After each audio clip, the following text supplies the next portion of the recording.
layar dipersiapkan. Selamat malam teman-teman semua. Sebelum kita masuk dalam pembinaan kita yang ketiga, mari kita kembali berdoa. Karena kami mempunyai imam besar yang turut merasakan seluruh kelemahan-kelemahan kami. Dan dalam kelemahan-kelemahan kami, ia telah mempersembahkan dirinya di dalam ratap dan tangis. Kepada Allah, kepada Bapa yang ia percaya dapat menyelamatkannya. Dan itu memberikan teladan dan jejak kepada kami. Bagaimana kami menghadapi ya Tuhan, penderitaan di tengah-tengah kami masih berada di dalam dunia yang sudah jatuh di dalam dosa ini. Sekalipun kami tidak akan pernah sanggup mengerti secara tuntas mengapa Allah mengizinkan penderitaan terjadi. Sekalipun itu akan tetap menjadi satu misteri yang agung. Bagaimana Allah yang mengasihi kami mengizinkan penderitaan terjadi. Tetapi Tuhan tolong kami untuk tidak hanya menyederhanakan bahwa penderitaan adalah untuk mendidik kami, untuk membuat kami semakin bertekun. Tetapi Tuhan tolong juga ajar kami bagaimana kami menghadapi ratapan. Dan terpujilah Tuhan, firman Tuhan telah memberikan ratapan bagi kami. Secara khusus malam ini ya Tuhan, kami akan belajar mungkin satu bagian firman Tuhan yang jarang sekali kami ungkapkan. Bahkan mungkin lidah kami keluh untuk mengungkapkannya. Tetapi ketika bagian dari Mazmur 88 telah diungkapkan, telah dinyatakan dalam wahyu, di dalam firman yang tertulis, itu berarti berguna bagi kami. Terima kasih ya Tuhan, pimpin hamba-Mu yang akan sharing dan kami semua yang ambil bagian di dalam pembinaan ini. Termasuk ya Tuhan, siapapun yang akan mendengar rekaman ini pada waktu yang akan datang. Terpujilah Engkau ya Tuhan, dalam nama Yesus kami berdoa. Amin. Oke, selamat malam teman-teman. Sebelum saya masuk ke dalam beberapa perenungan kita malam ini, tentu teologi ratapan satu hal yang mungkin seringkali enggan untuk kita katakan. Bahkan di dalam sejarah gereja ada saat-saat ratapan seperti tradisi yang hilang, lalu kemudian diganti oleh pekik kemenangan, sukacita. Maka upaya untuk kemudian memulihkan ratapan, berbicara tentang teologi ratapan tentu tidak bisa diselesaikan dalam 3 sesi pembinaan. Adalah satu hal yang begitu besar. Namun kita sama-sama belajar untuk bagaimana apa yang sudah dinyatakan, bahkan teladan Yesus Kristus sudah Tuhan berikan kepada kita. Maka karena sama-sama belajar, sebagaimana Allah sangat peduli tidak hanya kepada puji-pujian kita, kata-kata yang indah puji-pujian kita, bahkan segala kebingungan kita, maka mari juga kita belajar dalam pembinaan ini tidak ada satupun pertanyaan yang begitu sederhana atau pertanyaan yang kalau istilah Bang Dodi remeh-temeh untuk kita tidak diskusikan, untuk sama-sama belajar. Sebagaimana pemazmur dalam Mazmur 73 ini satu bagian yang terus mengajarkan saya gitu loh. Mazmur 73 ayat 22, ketika hatiku pedih dan buah pinggangku seperti tertusuk-tusuk, aku dungu dan tidak mengerti. Seperti hewan aku di dekatmu. Tapi ini dia ratapan. Tetapi aku tetap di dekatmu. Maka kiranya 3 pembinaan ini walaupun kita tidak akan begitu banyak membahas, namun kiranya bisa menjadi satu trigger bagi kita untuk belajar satu bahasa yang Alkitab nyatakan kepada kita. Saya masuk kepada, saya akan share screen.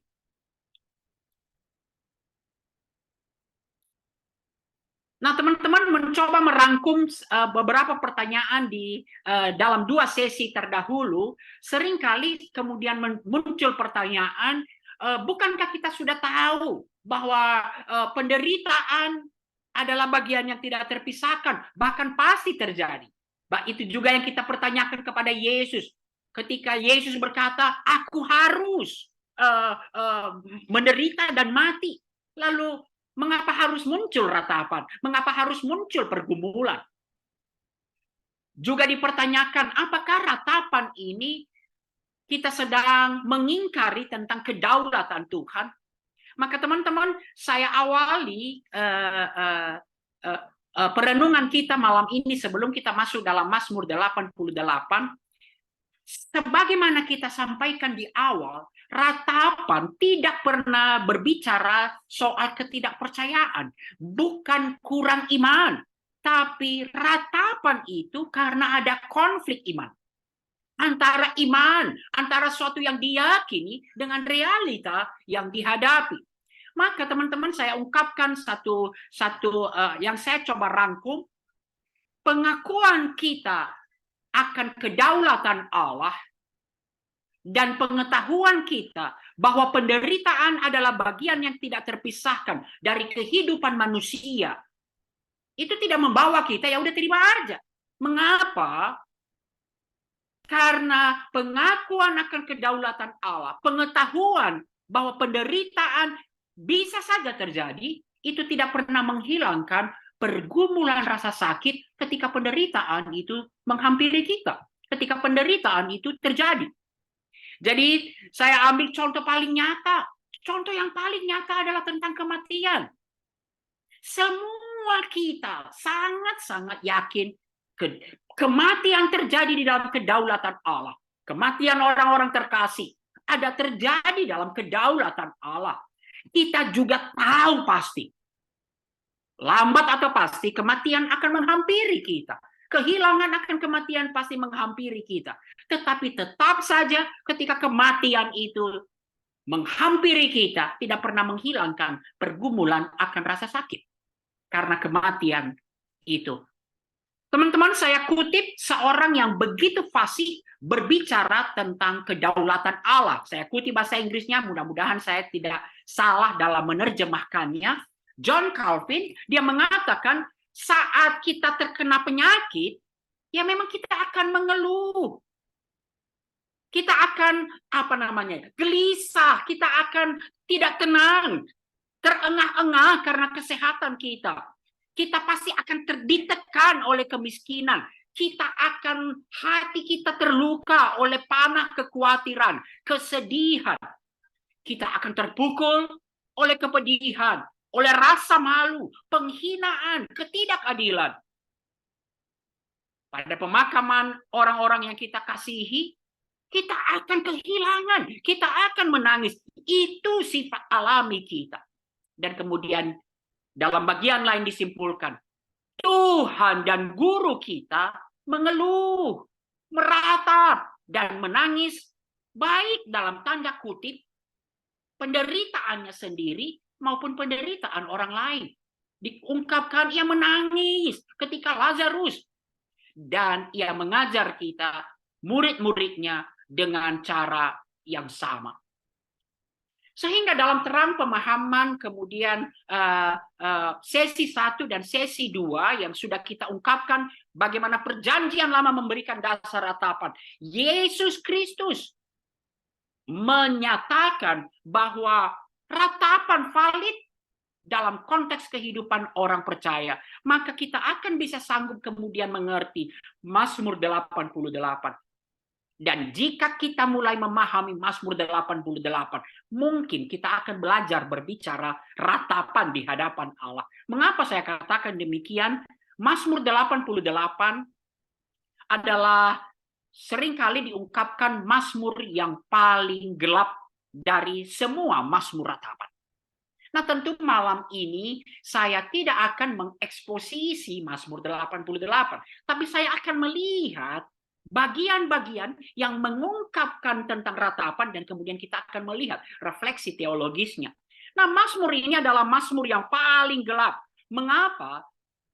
Kalau kita kemarin melihat komposisi elemen-elemen yang membentuk ratapan, maka sejumlah elemen penting yang biasanya muncul dalam ratapan tidak muncul dalam dalam Mazmur 88. Yang paling nyata adalah tidak ada nazar untuk memuji Tuhan. Tidak ada nazar komitmen untuk kesetiaan kepada Tuhan. Tidak ada. Lalu kemudian jika Mazmur ratapan umumnya berpindah dari ratapan kepada satu keyakinan iman melahirkan pujian, maka Mazmur 88 tidak ada pergerakan sama sekali. Mazmur ini diakhiri, saya tulis di situ secara harafiah, karena diungkapkan, diakhiri dengan kegelapan. Kalau kita lihat, saya baca versi terjemahan baru edisi 2, hanya kegelapanlah kenalanku. Hanya kegelapan kenalanku. Diakhiri dengan kegelapan. Seolah tidak ada gunanya untuk meratap. Kalau diakhiri dengan kegelapan. Nah, untuk mengeksplor ini, sekalipun kita tidak akan mengeksposisi secara keseluruhan, mari kita lihat situasi, betapa seriusnya situasi yang dihadapi oleh pemazmur, oleh peratap pada bagian ini. Mazmur 88 dibuka dengan satu seruan, teriakan, tangisan, permohonan pertolongan, minta tolong kepada Tuhan. Ayat 2, ya Tuhan, Allah yang menyelamatkan aku. Siang hari aku berseru-seru, pada waktu malam aku masih di hadapanmu. Lihat gambarannya, siang hari aku berteriak. Berhenti? Tidak. Pada waktu malam aku masih di hadapanmu. Ini suatu gambaran keadaan yang dihadapi oleh pemazmur begitu serius. Di sepanjang Mazmur 88 banyak sekali kesusahan, kesengsaraan yang dikeluhkan oleh pemazmur. Ayat 4a, jiwaku penuh dengan malapetaka. Versi terjemahan lama, kenyang dengan penderitaan, dengan kesengsaraan. Itu ungkapan seperti jiwaku. Dalam ungkapan-ungkapan Mazmur lainnya, jiwaku tertekan, jiwaku terguncang. Jenuh dengan malapetaka. Nah, kesusahan-kesusahan ini seperti apa?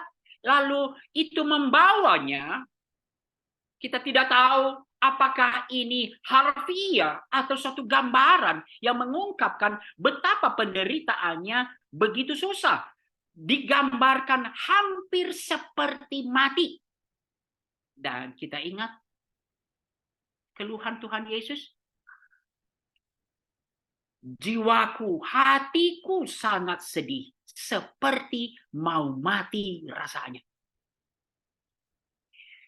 Ayat 4b, hidupku sudah dekat dengan dunia orang mati. Lalu kemudian kalau kita lihat ayat 5a, bahkan sampai ayat 7, itu terus berbicara tentang kuburan. Aku telah dianggap masuk kepada orang-orang yang ada di liang kubur, di dalam kuburan. Lalu kemudian dalam argumen yang disampaikan oleh pemazmur, gagasan tentang kematian yang akan segera terjadi kembali dinyatakan ayat 11-13. Pemazmur mengajukan serangkaian pertanyaan retoris di mana kata-kata itu semua berhubungan dengan kematian. Apakah orang mati atau arwah bisa bersyukur dan memuji Engkau? Adakah kasih Tuhan bisa diberitakan di dalam kuburan? Adakah keajaiban Tuhan akan dikenal di dalam kegelapan atau negeri di mana tempat dilupakan? Ini satu penderitaan yang dalam. Dari sisi fisik diungkapkan situasi yang dihadapi ayat 5 seperti orang-orang yang tidak berkekuatan, betul-betul tidak berdaya. Ayat 10, mataku sayu karena derita. Gejolak emosi, dan ini yang jauh lebih parah nanti kalau kita lihat. Gejolak emosi dan spiritualnya, perasaan diliputi oleh murka Allah. Ayat 8 dan ayat 17. Ayat 8. Aku tertekan oleh kobaran murkamu dan segala geloramu menindih aku. Ayat 17 diungkapkan nyala murkamu menimpa aku. Lalu seperti apa dia mengalaminya? Ini bukan hanya penderitaan sebentar yang mungkin segera akan berlalu. Permasalahan yang dihadapi itu menunjukkan sifatnya terus-menerus. Kalau diungkapkan di ayat-ayat berikutnya, kemudian diungkapkan ayat 18. Mengelilingi aku seperti banjir sepanjang hari. Lalu ayat 16, menderita dan hampir mati. Sejak masa mudaku, aku dirundung malang dan bahaya maut. Ini satu ungkapan yang mengungkapkan bagian dari kehidupan pemazmur adalah penderitaan. Dan pada akhirnya ditinggal. Berbicara tentang relasi. Penderitaan itu pada gilirannya juga menyebabkan menjauhnya relasi. Ayat 9, telah kau jauhkan kenalanku dariku, telah kau buat aku menjadi kejijikan bagi mereka, telah kau jauhkan dariku sahabat dan teman.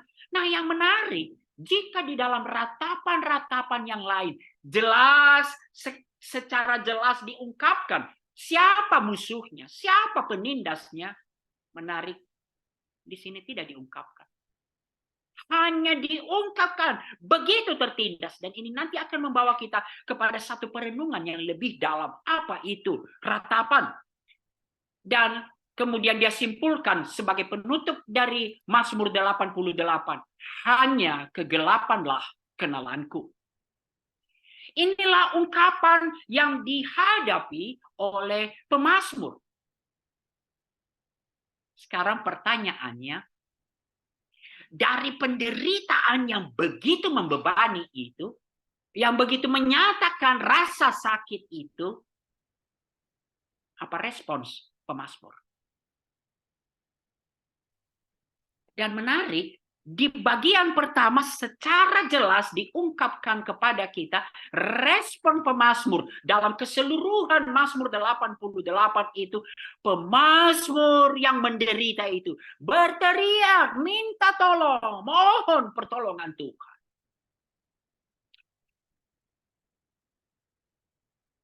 Permohonan yang diajukan itu mengungkapkan emosi yang begitu dalam. Sama sekali kita tidak mengurangi emosi. Ini bukan hanya ungkapan ketika nanti diungkapkan bahasa-bahasanya, tidak hanya mengungkapkan bahasa-bahasa indah atau bahasa-bahasa ilustrasi. Kata kerja berseru diungkapkan adalah kata kerja yang begitu kuat, yang mengungkapkan kalau nggak terjadi binasa, arahkanlah telingamu kepada teriakanku. Ayat ketiga. Ini bukan seruan-seruan yang biasa-biasa saja. Kata yang digunakan adalah kata yang begitu kuat. Kata teriakanku seperti, nah ini kembali nanti diungkapkan dalam Septuaginta, seperti teriakan Tuhan Yesus. Lalu ia berteriak dengan suara nyaring. Demikianlah LAI menjelaskannya. Berteriak dengan suara nyaring kepada Tuhan. Permohonan itu diajukan terus-menerus. Kalimat-kalimat ini, siang, malam aku masih berteriak. Di sepanjang hari. Lalu bangun. Pada waktu pagi, ia kembali mengatakan hal itu. Dan terus-menerus ini diwarnai oleh, dalam tanda kutip, keputusasaan. Nah, ini terus mengungkapkan situasi yang dihadapi begitu mendesak, sehingga semua retoris yang diungkapkan adalah memohon pembebasan dari Tuhan. Kalau kita lihat ayat 11-13, pemazmur menggunakan segala cara, dalam tanda kutip, untuk memohon perhatian Tuhan akan keadaannya. Itulah argumen yang seringkali diungkapkan. Tadi dalam diskusi dengan teman-teman, lucu juga manusia. Seperti Tuhan itu butuh pujian. Tetapi bukan itu sebenarnya yang diungkapkan. Dapatkah orang mati arwah memuji Engkau? Itu bukan satu kesadaran bahwa dia dibutuhkan oleh Tuhan, tapi satu ini bahwa jangan terlambat Tuhan. Jangan terlambat. Ini begitu mendesak. Selamatkan. Makna dari semua pertanyaan retoris itu adalah semua pertanyaan retoris itu si pemazmur jawabannya adalah enggak. Dan makna dari seruan ini, selamatkan aku sekarang. Akan terlambat.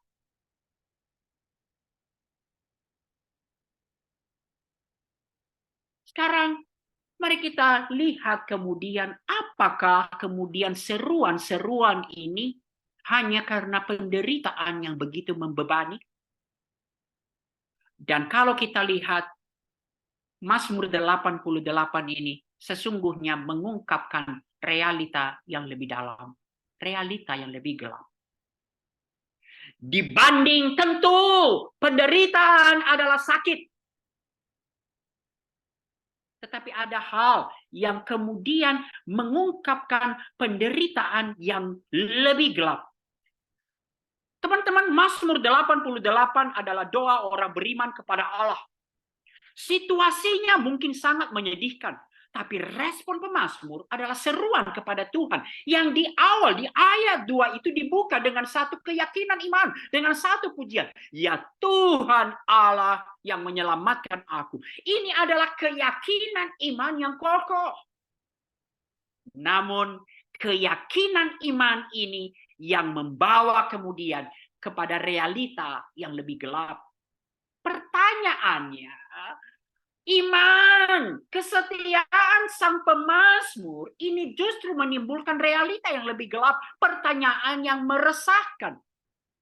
Kalau kita tanya mengapa dia harus bertanya siang dan malam, dan jelas jawabannya di sepanjang Mazmur, Allah penyelamatku itu jelas-jelas belum menyelamatkan. Inilah konflik iman. Sekali lagi, ini konflik iman. Di bagian pertama jelas sekali, tidak ada keraguan. Ya Tuhan, Allah yang menyelamatkan aku. Tapi ya kenapa dia teriak terus? Allah penyelamatku itu belum menyelamatkan. Belum membebaskan aku. Inti dari keluhan pemazmur ini adalah, dan ini semua yang menjadi alasan dari seluruh ratapan kita adalah perasaan diabaikan dan ditinggalkan Allah.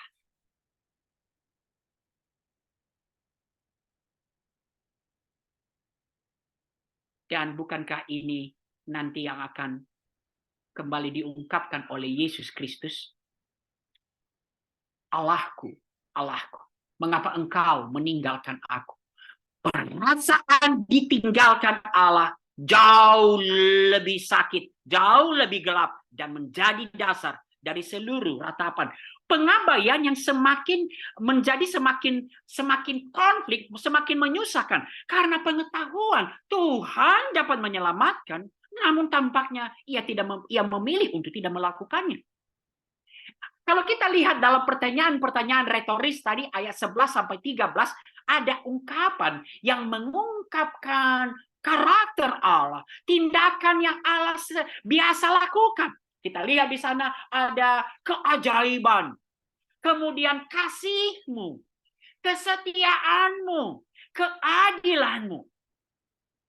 Namun keyakinan, pengetahuan pemazmur akan karakter dan tindakan yang Allah lakukan itu justru memperkuat posisi pemazmur di dalam pergumulannya. Aku diabaikan Allah. Kalau kita lihat ini satu ayat 14 dan 15 jelas di sana kita lihat pertentangan itu. Ayat 14 dibuka dengan tetapi aku ini ya Tuhan, kepadamu aku berteriak minta tolong. Pada waktu pagi doaku datang ke hadapan-Mu. Allah yang dia kenal adalah Allah yang akan menyendengkan telinga.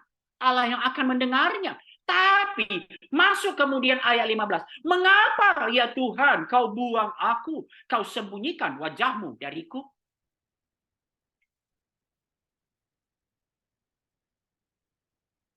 ungkapan-ungkapan ini lebih dari sekedar tanda pengabaian yang diungkapkan dalam pernyataan ini. Apakah hanya sampai di sini? Mari kita masuk di dalam realita yang lebih gelap. Di satu sisi, Tuhan ia mengeluhkan, keluhan pemazmur adalah diabaikan Allah, perasaan ditinggalkan Allah. Tapi jika kita melihat seluruh bagian ini, terus berkali-kali ungkapan engkau melakukan ini. Nah, ini Mazmur 88 mengungkapkan satu kenyataan yang lebih gelap lagi. Bukan hanya ketidakhadiran Tuhan yang dikeluhkan, namun kehadiran Tuhan dalam tanda kutip juga dipermasalahkan oleh pemazmur. Jika kita melihat, lalu sampailah kepada realita yang lebih gelap. Penggunaan kata kau. Dia sadar Tuhan hadir. Tuhan ada di balik semua apa yang dia rasakan. Penggunaan kata engkau yang berulang kali mengungkapkan tuduhan, menyalahkan Tuhan. Tuhanlah penyebab dari semua penderitaan yang dia alami. Dan seperti tadi, jika di dalam ratapan-ratapan lain jelas diungkapkan siapa penindasnya yang seringkali diungkapkan dengan musuh, pada bagian ini Tuhan adalah musuh. Tapi menarik, ini dia. Tidak ada kata kutukan yang keluar. Ada satu pengakuan. Kalau di bagian lain ratapan, ketika penindasnya jelas, maka dikatakan, nyatakan keadilanmu kepada dia. Bahkan kalau bisa, aku ikut menyatakan keadilanmu. Tetapi di sini ada satu ungkapan. Tuhan yang melakukan ini semua. Namun ini membawa pemazmur tidak mengutuk Tuhan. Mazmur 88 secara harafiah dan mungkin secara emosional, bahkan mungkin secara rohani, berakhir dalam kegelapan. Tidak adanya pergerakan, tangisan pemazmur yang terus, kemudian nyata, penggunaan kata engkau, semua mengarah pada satu kenyataan yang begitu menghancurkan. Sekarang pertanyaannya, sampai di sini memang ini kemudian menjadi alasan mengapa bagian ini tidak favorit. Jarang kemudian, bahkan jarang lidah kita keluh untuk mengungkapkannya. Namun mari apa hal yang kita bisa belajar dari bagian-bagian Mazmur ratapan ini. Bagaimanapun, tentu asumsinya kalau kita belajar bibliologi, jika Mazmur 88 adalah bagian dari Wahyu, maka tentu ada fungsinya, ada gunanya bagi kita, umat Allah. Mari kita masuk kemudian pada beberapa refleksi dari Mazmur 88 ini. Nah, teman-teman, Mazmur 88 ini sebenarnya satu pengakuan akan realita. Satu pengakuan akan realita dan penerimaan rasa sakit. Kita tahu ada musim-musim dalam hidup yang dimulai. Kalau jika ratapan-ratapan lain kita jelas terima, ada musim dalam kehidupan yang dimulai dengan ratapan. Mazmur 88 bahkan lebih jelas lagi, dimulai dan diakhiri dengan ratapan. Dan lagi-lagi kalau pikiran kita loncat, bukankah ratapan Tuhan Yesus di kayu salib tidak berakhir dengan pujian? Berakhir dengan ratapan.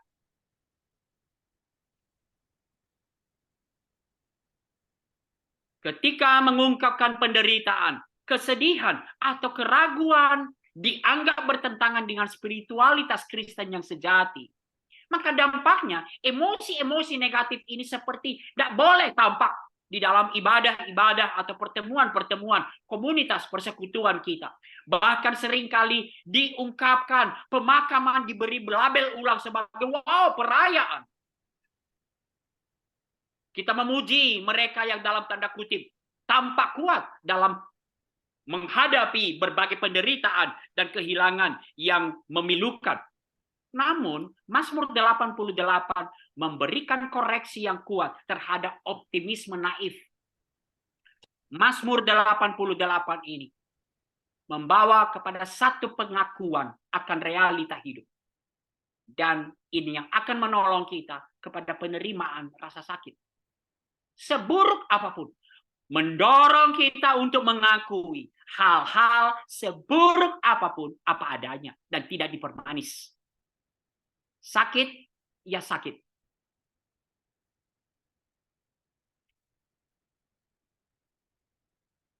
Seorang teolog, Nicholas Wolterstorff, ketika kehilangan putranya dalam kecelakaan pendakian, dan seperti pemazmur, Wolterstorff sangat merasakan, ini dia, konflik iman, kesenjangan antara pengalamannya dan Tuhan yang dia pikir dia kenal.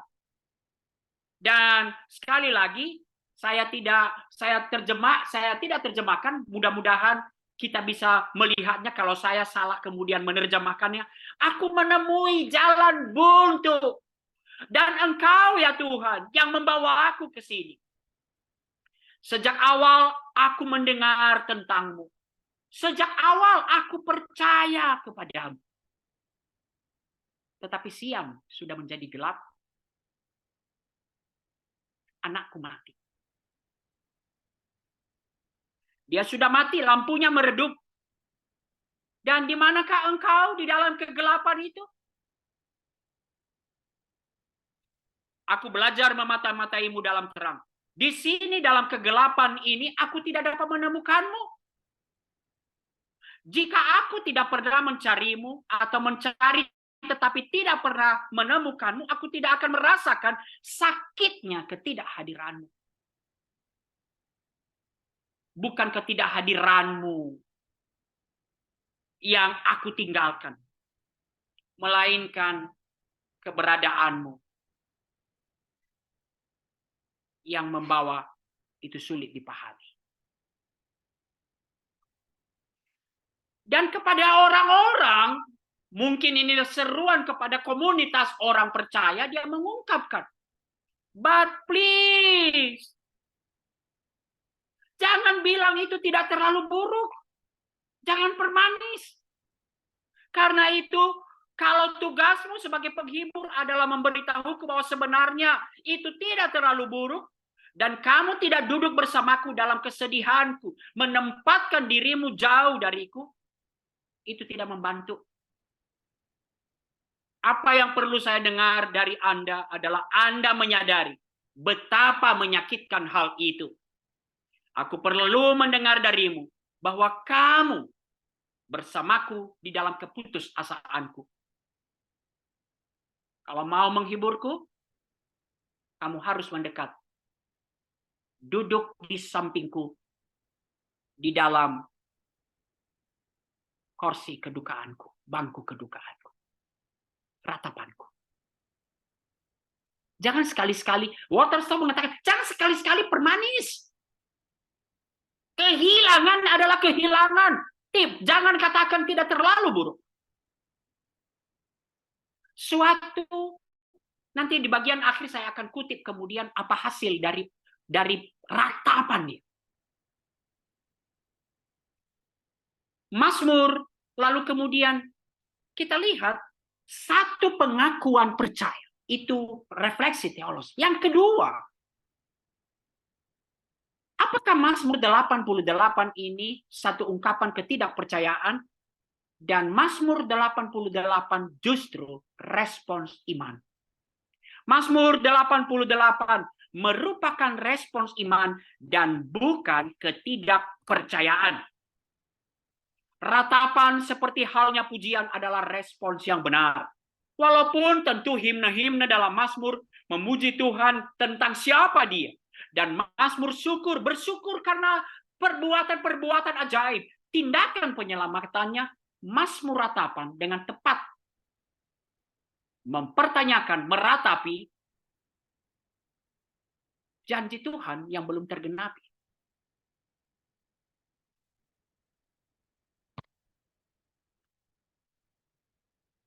Nah, disonansi antara iman, klaim, dan realisasi, itulah yang membentuk ruang keluh kesah. Seringkali kita merasakan apakah pemazmur tidak mengetahui already and not yet? Apakah kita hanya orang-orang perjanjian baru? Tidak, para pemazmur juga mengetahui ketegangan antara yang sudah dan yang belum. Dan justru karena ia tahu itu, mereka berseru kepada Tuhan. Ini mengungkapkan seperti dalam sesi kedua, sekalipun secara eksplisit tidak ada kata-kata pujian, tidak ada kata-kata pengharapan, ratapan terjadi karena pengharapan. Masih ada pengharapan kepada Tuhan. Oleh karena itu justru karena peratap, pemazmur terus percaya kepada Tuhan, bahwa Tuhan itu setia dan dapat diandalkan. Maka para pemazmur menyampaikan permohonan mereka. Jika Tuhan tidak setia, ia tidak percaya Tuhan setia, maka ratapan tidak ada guna. Oleh karena itu, fakta bahwa ratapan disuarakan kepada Tuhan merupakan kesaksian atas iman yang teguh, yang bertahan, bahkan tanpa adanya bukti. Atau seperti dalam kasus Mazmur 88, ketika ada bukti yang menunjukkan sebaliknya dari imannya dia. Meski pemazmur merasa diabaikan, apa yang diungkapkannya? Tuhan tetaplah Allah keselamatan. Mazmur 88 menunjukkan bahwa mengungkapkan kesedihan, kemarahan kepada Tuhan bukanlah tindakan yang tidak dewasa atau tidak rohani. Inilah bukan sebuah lereng menuju ateisme, tidak percaya kepada Allah. Sebaliknya, meratap adalah respons yang dilakukan dengan keyakinan penuh iman. Respon yang tidak rohani adalah justru menjauh dan berhenti berkomunikasi dengan Tuhan. Ini ya. Menarik, saya Mazmur 73 lagi. Sekalipun aku seperti hewan di dekat. Tetapi aku tetap di dekat. Ratapan tidak hanya mulai menggumamkan, mengeluh ketidakpuasan terhadap diri sendiri dan orang lain. Mazmur 88 tentu berbeda dari kata-kata kasar, kata-kata keluhan yang hanya keluar begitu saja. Pemazmur ini dia mengeluh kepada Tuhan. Pemazmur memang mengeluh, tapi ia mengeluh kepada Tuhan. Karena dia tidak tahu, dia tidak punya pilihan lain selain pergi kepada Tuhan semesta alam. Maka meski yang dilihat dan dirasakan hanyalah kegelapan, pemazmur tidak meninggalkan kepercayaannya kepada Tuhan, melainkan terus berseru kepadanya. Bahkan doa yang dia anggap tidak terjawab tidak menyebabkan kurangnya iman, diam atau pasrah, tapi lebih banyak permohonan karena orang percaya tahu tidak ada tempat lain untuk berpaling. Respon yang tidak benar dalam menghadapi penderitaan justru diam, menjauh dari Allah. Hal yang benar yang dilakukan berseru kepada Tuhan di dalam ratapan. Maka saya tutup kemudian bagian kedua ini dengan teman-teman mungkin bagaimana memahami ratapan. Ada perbedaan besar antara mengeluh kepada Tuhan dan mengeluh tentang Tuhan. Ratapan mengeluh kepada Tuhan, mengungkapkan secara jujur dan satu pengakuan iman percaya Kepada siapa lagi aku berpaling? Tidak ada cara lain. Hanya kepada Tuhan. Sekarang masuk kemudian refleksi bagian terakhir. Mazmur 88 dan kedaulatan Allah. Sedikit saja saya bagian ini. Teman-teman, inti dari perjanjian lama, hukum Taurat sejak diungkapkan. Akulah Tuhan, Allahmu. Jangan ada Allah lain di hadapan. Monoteisme yang sama sekali tidak kenal kompromi. Dan justru ratapan adalah cara penderita orang benar. Cara mengakui monoteisme tanpa kompromi. Jika hanya ada satu Tuhan yang berdaulat atas segala sesuatu, maka tidak ada penjelasan yang lebih pasti mengenai apapun bahwa dialah dalamnya. Tetapi tidak ada tempat lain untuk meratap selain datang ke dalam pelukan Dia yang telah membangkitkan, dalam tanda kutip, penderitaan tersebut. Sekalipun kita tidak akan pernah mengerti secara tuntas mengapa Allah memakai penderitaan untuk mendisiplinkan kita atau untuk membuat kita makin bertumbuh. Oleh karena itu penggunaan kata engkau yang tak henti-hentinya dalam seluruh Mazmur 88 bukan hanya merupakan keluhan eksplisit kepada Tuhan, namun juga pengakuan implisit atas kedaulatan Allah. Ketika kegelapan turun, ketika kehidupan tampaknya semakin dekat dengan kematian, maka cara orang-orang yang seumat Allah yang berada dalam kesulitan haruslah datang kepada Allah yang berdaulat itu. Ratapan tidak mempertanyakan atau mengingkari kedaulatan Allah. Ratapan justru merujuk dan tunduk pada kedaulatan Allah. Tadi ada pertanyaan, mengapa ya Mazmur yang sedemikian gelap perlu ada? Tentu pertanyaan simplinya, kalau itu diwahyukan Allah ada gunanya bagi kita. Namun, mari kita lihat, merujuk kepada ratapan Yesus Kristus. Dan ini akan menolong kita bagaimana memahami ratapan. Ratapan seringkali kemudian kita hanya fokus kepada hasil pencapaian akhir. Jika pembebasan itu, jika pujian tidak ada, jika sukacita tidak ada, maka seringkali kita berkata, nggak ada gunanya. Tapi ingat, ratapan tidak terlalu terfokus pada pencapaian akhir, apa yang disebut bahagia. Ratapan lebih tertarik untuk menyediakan sarana bagi umat Tuhan untuk tetap setia ketika mereka menghadapi penderitaan atau kehilangan yang merupakan bagian yang tidak terpisahkan dari kehidupan kita. Maka meskipun mungkin menantang, pada akhirnya Mazmur 88 mungkin tetap terbukti menjadi hal yang kita butuhkan dalam kehidupan yang akan tidak pernah terpisahkan dari penderitaan ini. Saya akhiri kemudian teman-teman dengan beberapa pemahaman. Jika sebelumnya kita sudah mencicil kegunaan atau fungsi ratapan, maka malam ini ratapan pada akhirnya adalah pengakuan dan penerimaan rasa sakit. Dalam ratapan, orang percaya yang menderita secara jujur mengatakan kebenaran tentang sejauh mana rasa sakit di hadapan Allah dan juga masyarakat, komunitas. Ratapan menolak keyakinan dan teologi apapun yang menyangkal realita penderitaan atau memandang penderitaan secara eksklusif, maksudnya secara hanya sebagai bentuk pendidikan moral, atau bersikeras bahwa orang hanya perlu menangani rasa sakit dan mereka dapat melanjutkan kehidupan. Ketika berada di tengah penderitaan, kita mengalami kedalaman kerapuhan manusia kita. Ketika seseorang menderita, menyangkali, maka ia justru tidak siap menghadapi rasa sakit karena penderitaan dan justru akan dirusak oleh penderitaan tersebut.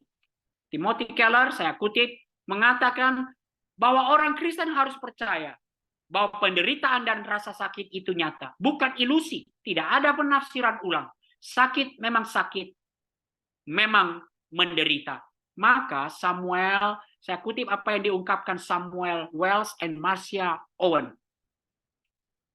Meratap berarti duduk dalam kegelapan tanpa terlalu cepat meraih saklar lampu. Itu berarti duduk di bangku berkabut. Ketika penderitaan datang, seseorang perlu mengakui kelemahan manusiawi dan rasa sakit yang diterimanya. Namun, pengakuan dan penerimaan saja hanya usaha manusiawi untuk menangani penderitaan. Ratapan merupakan penyerahan rasa sakit kepada Allah, penyerahan diri sepenuhnya kepada Allah di tengah-tengah penderitaan.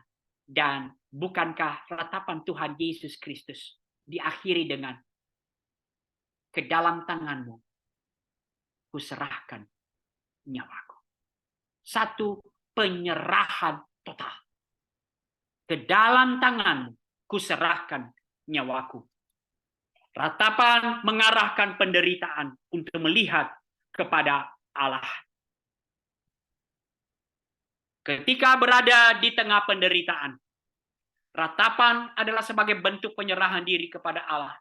Dan melaluinya, sekalipun penderitaan belumlah berlalu, tapi kita akan melewati, menanggung penderitaan, mengalami satu paradoks penyerahan diri. Ketika kita lemah, kita menjadi kuat. Atau seperti yang diungkapkan Rasul Paulus dalam Korintus kedua, seperti umpamanya 2 Korintus 4. Dalam segala hal kami ditindas, namun tidak hancur terjepit. Kami habis akal, namun tidak putus asa. Kiranya kita mengalami hal itu.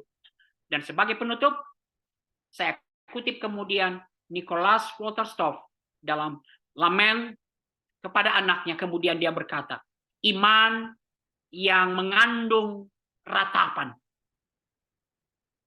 akan lebih kuat dan lebih kaya daripada iman yang hanya berisikan nyanyian pujian.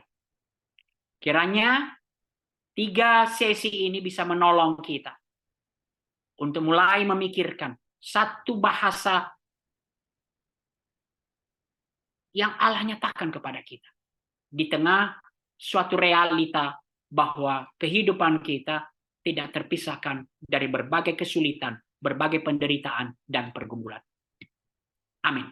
Saya kembalikan kepada Dodi, sang moderator kita.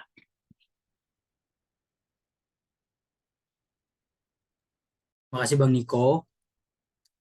Ya, diberikan waktu kepada Abang Kakak dan teman-teman untuk boleh bertanya atau menanggapi atau memberikan satu pendapat, dipersilakan di dalam sesi diskusi ini.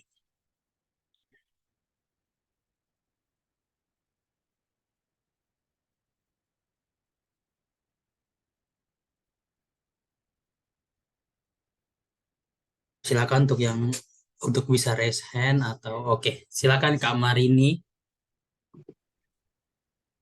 Ya. Ya, selamat malam Bang Dahi. Ya, selamat malam. Ya, dengan Marini. Jadi saya mengikuti 3 sesi pertemuan ratapan ini. Dan memang bukan suatu kebetulan ya, kalau tahun lalu di dalam keluarga kami mengalami tragedi. Yang kedua sudah meninggalkan kami dalam kecelakaan motor. Masih sangat belia ya, sekitar umur 13 tahun lah gitu. Jadi masih dalam kondisi yang sangat sedih. Tetapi memang harus kuat, bukan merekayasa kuat ya Bang ya, tapi memang harus kuat. Ada suatu hal baru yang disingkapkan Tuhan lewat penjabang tentang kitab ratapan ini, bagaimana percaya tetap itu mengingatkan kita kepada Tuhan, tentang Tuhan. Begitu ya, Bang?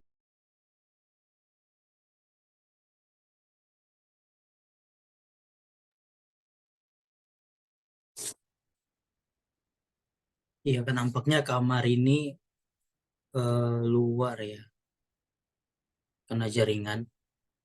Eh, kita bisa ke, ke abang teman-teman yang lain yang bisa bertanya nanti sembari kamar ini masuk lagi. Adakah? Oke, Kak Sinta, Tiara, dipersilakan.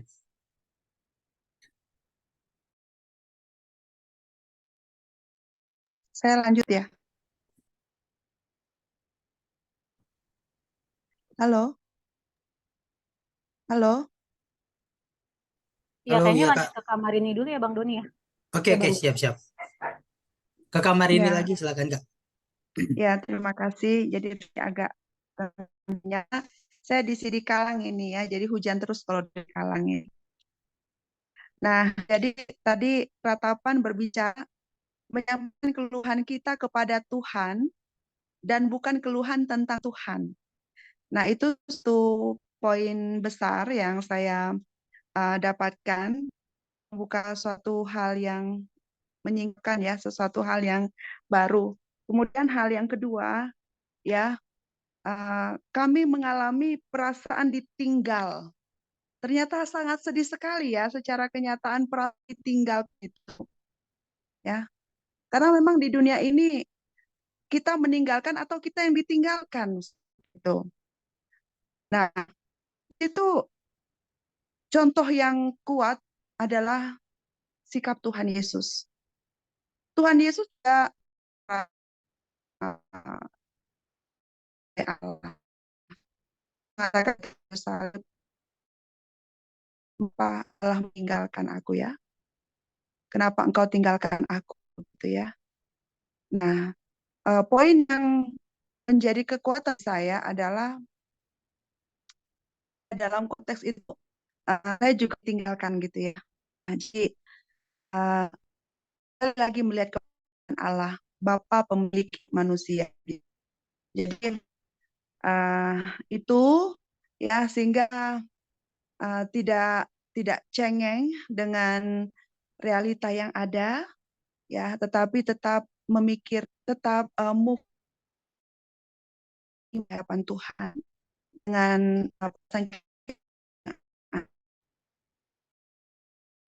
pakai saya juga ya untuk para orang tua teman-teman saya yang mengalami yang sama lewat pembelajaran kita dalam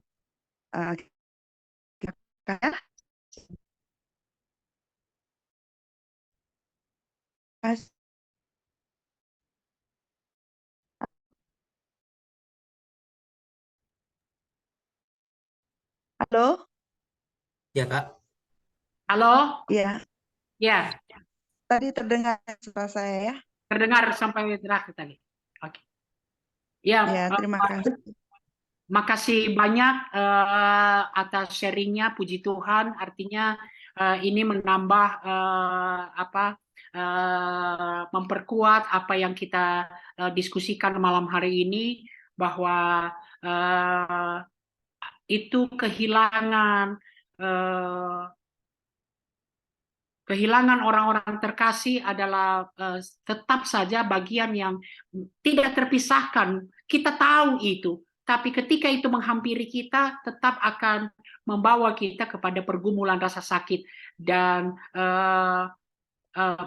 apa yang kita pelajari pada hari ini itu suatu hal yang sah ketika kita membawakannya kepada Tuhan, menyampaikannya, mengungkapkannya kepada Tuhan. Terima kasih Kak Marini untuk sharingnya pada malam hari ini. Kiranya Tuhan terus menolong, menguatkan, dan salah satu dari ratapan ini adalah justru ada Tuhan menolong kita untuk melewati masa-masa yang sulit itu. Seperti tadi di dalam kelemahan kita, di dalam satu pengakuan akan kelemahan kita, di sanalah Tuhan bekerja untuk seperti kemudian kita alami, aku dapat menanggung segala perkara itu di dalam Tuhan yang memberikan kekuatan kepadaku.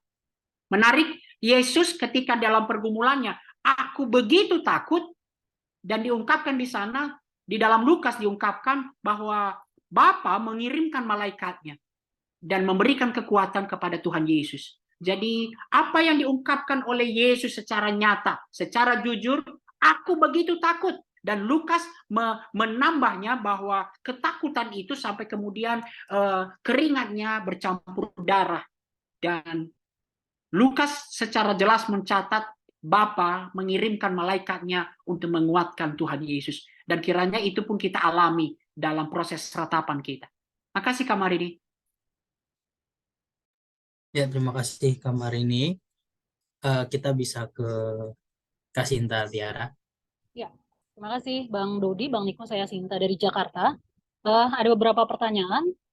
Yang pertama, ada batasan waktu nggak sih Bang, di mana kita boleh meratap? Soalnya kan tadi Abang mencontohkan Tuhan Yesus itu pada peristiwa disalib, dari awal sampai akhir dia meratap. Nah, saya juga nggak mau dong sampai mati meratap kan untuk hal yang sama gitu ya. Jadi itu yang pertama. Yang kedua, eh, karena saya juga bekerja dengan praktisi psikologi, duka yang berlebihan itu Bang, jatuhnya depresi.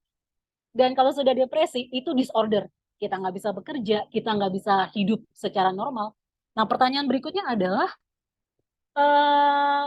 pada saat meratap berduka sudah sedemikian masif, sudah sedemikian kompleks, bolehkah ada intervensi profesional nih? Kapan kita harus tahu bahwa oke, saatnya saya mencari profesional, saatnya saya mencari pertolongan ahli ketimbang berdoa. Yang dimana kalau di Mazmur 88, saya pikir pun setiap penderita depresi juga pasti merasa kegelapan itu, Bang. Cuman kan selama ini yang teman-teman Gen Z keluhkan, teman-teman milenial keluhkan, pada saat mereka konsultasi yang murah ya, seperti di Halodoc gitu segala macam, ketika dikasih saran banyak ibadah, banyak berdoa, wah respon mereka ngamuk-ngamuk luar biasa, Bang. Karena mereka bilang, gue gak perlu dikasih tahu kayak gitu. Ini artinya apa? Bahwa di kekristenan pun sendiri, yang sekarang nih, kita bicara zaman sekarang, seakan-akan tidak ada tempat untuk masalah, seakan-akan kita nggak boleh berduka. Nah, ini yang aku mau tahu, bagaimana caranya supaya kita tahu bahwa peratapan kita ini udah menjadi disorder, udah menjadi gangguan psikologis yang harus ditangani ahli, bukan sekedar kita berdoa.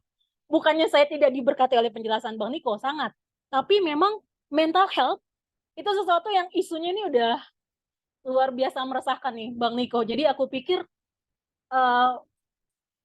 pelayan Tuhan, praktisi psikologis itu kayaknya juga harus kerja bareng deh, gitu loh Bang. Mungkin di zamannya Pesmamers itu kan belum ada ilmu psikologi ya, belum ada praktisi konselor, sehingga mereka cuma taunya cari Tuhan tapi nggak cari pertolongan ahli. Itu aja sih Bang Niko, Bang Dodi, makasih ya. Oke, yang pertama, semua kebenaran, all truth is God truth. Oke, jadi saya tidak menafikan semua ilmu-ilmu yang dapat menolong kita untuk keluar dari segala pergumulan kita adalah juga dari Tuhan. Itu yang pertama. Lalu kemudian justru pada apa yang diungkapkan di sini, ratapan, kalau Dorothy Saul mengungkapkan, ratapan adalah satu proses untuk keluar dari depresi. Oke, jadi satu proses. Ketika kalau ratapan itu Dorothy Saul seperti pertemuan pertama membuat 3 fase, maka fase kalau penderita itu hanya terus berada di fase yang sering dikatakan mute suffering, artinya bukan berarti nggak mengeluh, tapi hanya rintihan-rintihan, diam tanpa berusaha mencoba mencerna penderitaannya, itu fase yang akan membawa kepada depresi. Oke, jadi bagaimana kemudian dia mencerna penderitaannya, mulai mengekspresikan, mulai membahasakan penderitaannya. Tentu ada di situ bisa mungkin ilmu psikologi bisa membantu untuk hal itu. Nah, di mana keratapan ditempatkan baik oleh si Warren Ray dengan Dorothy Saul di dalam tahapan kedua, ketika mulai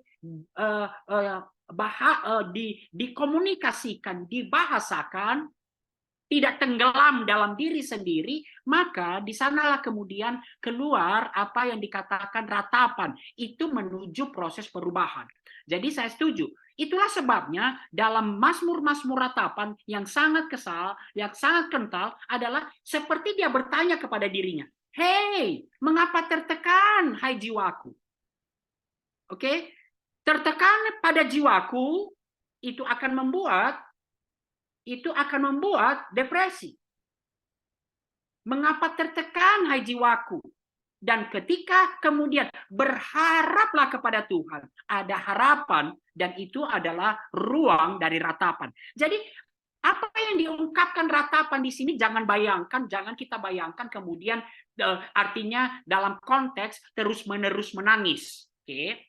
Terus-menerus menangis, satu skema yang terus menangis. Tapi bagaimana proses ratapan itu, proses menggumulkan di hadapan Tuhan, bertanya di hadapan Tuhan, sampai kemudian sekalipun kita tidak menemukan jawabannya, tapi kita ditolong untuk memaknai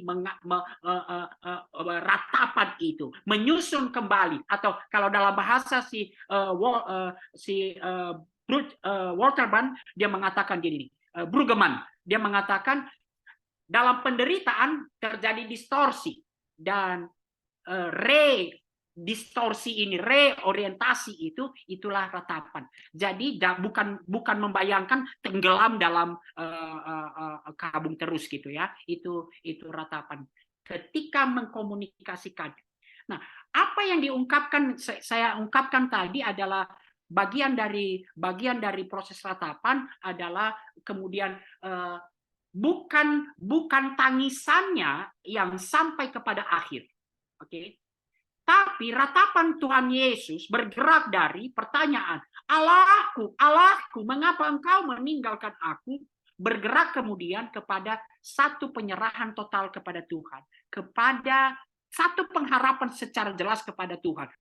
Ke dalam tanganmu, kuserahkan nyawaku. Dan proses ratapan sebenarnya bergerak.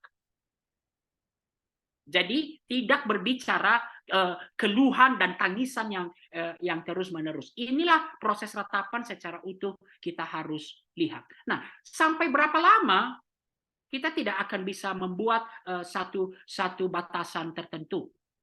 Tapi tentu bahkan di dalam konteks Alkitab kita diungkapkan kalau di dalam Mazmur 42 itu bahkan Roh Kudus Tuhan bekerja. Tuhan sendiri yang menaruh nyanyiannya di dalam hati kita. Jadi proses itu. Tanpa kemudian mengatakan, kalau saya masuk kepada Dorothy Saul tadi, proses dari diam, ini karena penderitaan, kepada dia mulai mengkomunikasikan ratapan, salah satunya dalam bentuk ratapan, itu dibantu oleh psikologi, dibantu oleh konselor, is okay. Kalau menurut saya seperti itu. Makasih.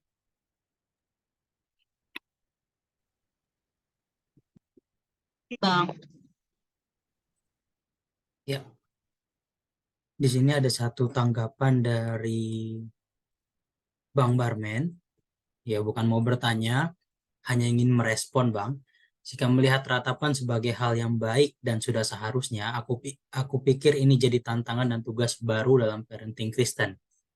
Membiasakan memberi ruang bagi anak-anak untuk menyampaikan unek-unek dan pengungkapan perasaannya kepada otoritas-otoritas di rumah dan hal-hal yang terjadi di rumah. Sehingga meratap di hadapan Allah itu kelak menjadi sebuah kebiasaan yang bisa dibiasakan dan dilatih lebih mudah dan lebih baik. Karena aku merasa sebagai pria yang dibesarkan dalam keluarga Batak, tentu tidak semua keluarga Batak, ada disclaimer ya. Meratap itu menjadi aktivitas yang asing karena memang tidak dibiasakan demikian dalam lingkungan sosial terkecil. Belum lagi kalau melihat nuansa triumfalistik yang disuarakan gereja bahkan sejak sekolah minggu. Jadilah semuanya menjadi sulit untuk didaratkan. Meski secara teologis sudah dijabarkan seperti yang menjelaskan di 3 pertemuan ini. Itu saja. Terima kasih Bang Niko. Ya, terima kasih Bang Barmen untuk tanggapannya. Kita lanjut ke Kak Milina Santoso. Ya, selamat malam teman-teman semua, untuk Bang Niko juga. Saya Melina di Dallas, Texas. Saya mau tanya ya, Bang, gimana dengan orang-orang yang bukan Kristen? Kalau mereka juga berkeluh kesah, ya mungkin nggak tahu ya sama Tuhan apa enggak. Apakah mereka juga akan menemukan Tuhan juga di situ gitu loh? Itu aja pertanyaan saya. Kalau ratapan itu kan sekarang konteksnya dalam orang-orang Kristen. Tapi kalau yang bukan Kristen itu gimana gitu? Kalau menurut antropolog Ruth siapa itu namanya, Ruth Sapalu, itu justru ratapan adalah satu dari 3 bahasa yang universal. Bahasa yang kedua adalah dalam bahasa pernikahan, itu nyanyian pernikahan. Yang ketiga adalah meninabobokan anak. Itu menurut dia, antropologi itu mengungkapkan. Ratapan adalah bahasa universal. Kenapa? Karena penderitaan adalah universal, maka bahasa yang universal, ratapan adalah bahasa yang universal diungkapkan oleh manusia yang terbentuk tentu dalam budaya setempat. Jadi kalau dalam budaya Yahudi, ya ratapannya ya seperti itu, seperti yang kita ungkapkan. Itulah sebabnya Yesus itu menurut penelitian dia diajarkan oleh ibunya, dia diajarkan di dalam ibadah-ibadah, itu kan dalam ibadah-ibadah Yahudi, ratapan-ratapan itu diulang-ulang. Itulah yang kemudian diekspresikan Tuhan Yesus sebagai orang Yahudi ketika dia di dalam penderitaan. Itu umpamanya Mazmur 22, sangat banyak, Mazmur 31, Mazmur 69. Itu semua adalah ratapan-ratapan yang dikutip Tuhan Yesus dalam Getsemani maupun di dalam di kayu salib. Itu yang pertama. Nah, kepada siapa meratap itu kemudian persoalan lain. Oke. Jadi secara umum persoalan meratap selain mencerna untuk diri sendiri, mencoba memaknai, menyusun ulang penderitaan-penderitaan yang dialami supaya tidak depresi tadi seperti yang dikatakan tadi. Jangan tertekan, hai jiwaku, berharaplah. Nah, yang kedua, ratapan adalah kepada komunitas. Komunitas ada 2, kepada orang yang diharapkan bisa bersolidaritas. Yang kedua, juga kepada musuh sebagai ungkapan aku menderita nih karena kamu. Dan yang ketiga, kepada yang ilahi. Oke, kepada yang ilahi.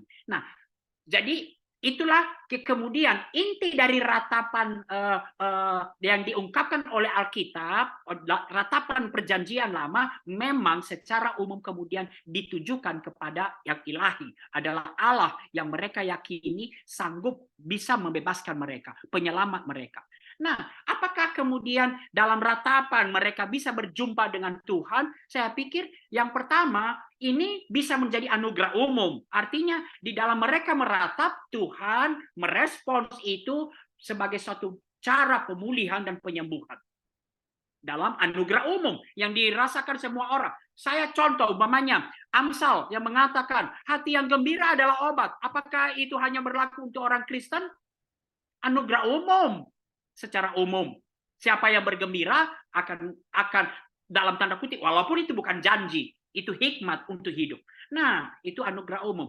Apakah kemudian dia bisa berjumpa Tuhan? Itu ya saya serahkan itu kepada anugerah khusus kalau jika Tuhan memang berbicara melalui itu. Saya pikir itu yang mungkin saya bisa komentar. Terima kasih. Ya, terus yang kedua gini Pak, kalau gimana apa ratapan itu sama dengan faith deconstruction? Bisa apa ya? dielaborasi?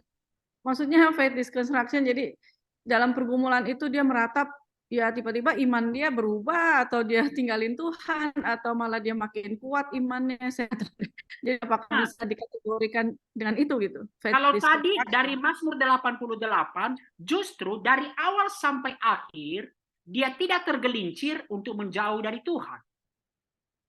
Oke? Jadi pertanyaan yang paling sulit adalah begini nih. Salah seorang teman Billy Graham, siapa sih namanya? Templeton. Siapa nama depannya saya lupa. Templeton. Siapa nama depannya lupa saya.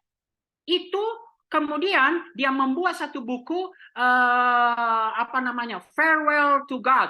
The reason I reject a Christian faith.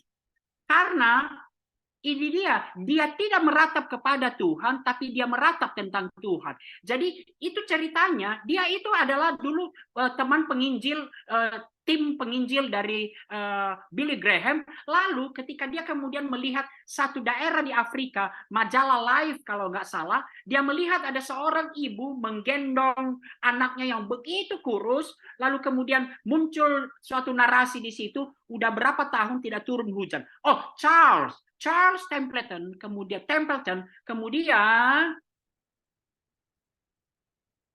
mempertanyakan, mengapa Tuhan melakukan itu? Kalau Tuhan ada, nah itu dia tergelincir. Tidak meratap kepada Tuhan, tapi dia meratap, mengeluh tentang Tuhan. Dan itulah kemudian awal dia membuat satu buku Farewell to God. Jadi saya pikir Mazmur 73 tadi ya, ini sangat baik ayat 21 dan 22 ini. Sekalipun aku dungu, nggak ngerti, seperti hewan, tapi aku tetap di dekat. Sampai tangan kananmu mengangkat aku dalam kemuliaan. Dan ini bukan area untuk kemudian tergelincir kepada iman yang lain atau tergelincir kepada ketidakpengakuan kepada Tuhan. Justru di dalam penderitaan menjauh dari Tuhan, itu yang akan membuat kita tergelincir.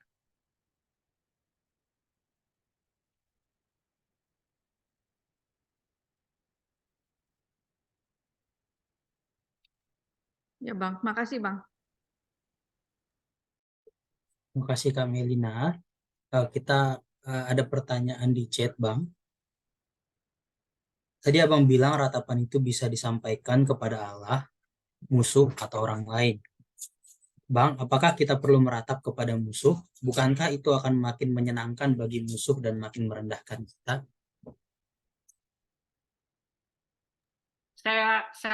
Teman-teman, saya berbicara dalam konteks, tadi pertanyaannya bagi orang-orang yang tidak percaya, saya bicara dalam konteks universal. Dalam konteks universal, itu salah satu ratapan itu adalah kepada orang lain, oke? Kepada komunitas, tentu kepada komunitas yang mengharapkan adanya solidaritas untuk menolong dia dalam penderitaan. Tapi juga untuk dalam tanda kutip ya, menyadarkan istilahnya ya, menyadarkan sang musuh untuk menderita karena kamu. Nah, sebenarnya itu menjadi bagian, salah satu yang menjadi bagian unsur yang kadang muncul di dalam ratapan di dalam perjanjian lama, tapi pengungkapan dia kepada musuh, bahkan harapan dia kepada musuh, itu disampaikannya kepada Tuhan.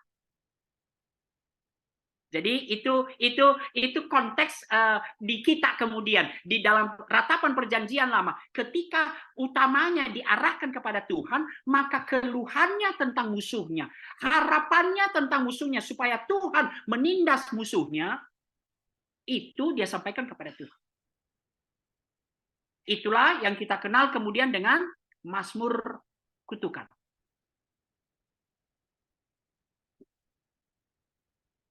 Oke. Oke, Bang Niko.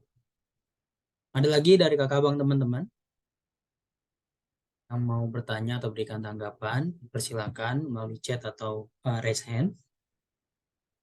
Oke, silakan Bora.